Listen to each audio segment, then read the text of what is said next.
running out of time.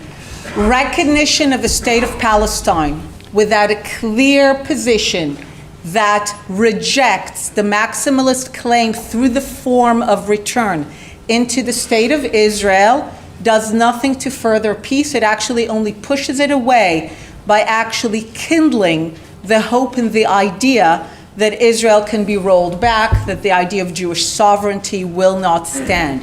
So just as to your question on the settlements, I fully support the international community saying we recognize Jewish self-determination within the Green Line. But despite the historical connection between the Jews and Judea, we say it has to stop in the Green Line, and there cannot be a Jewish right to the territory of the West Bank.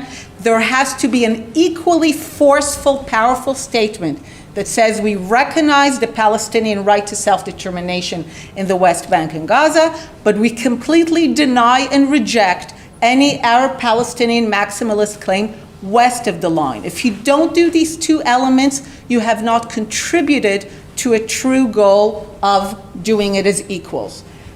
Israel will, always did, continue to agree to divide the land between Jews and Arabs. The reason we have done it in the past, ruthlessly and effectively uprooted settlements, agreed to forgo Judea and Zion, the reason we have always agreed to divide the land is not because we're a lovely, nice, moral people, we're no better than anyone else, we're just as good and just as bad. We did it because we're small.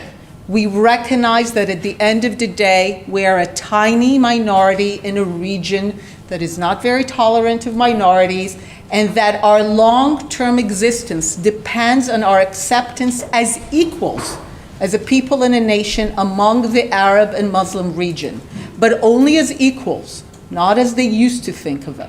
So we are always willing, even now, to divide the land, but it has to be with our acceptance as an indigenous people with a legitimate claim to the land, who are there by right and as equals and have a right to sovereign self-determination. Once we hear that from the Arabs, clearly, simply, you will find that the Jewish people, Israel, and the Zionist leadership are as ready as they have always been and will always be to divide the land. Thanks very much, Einat.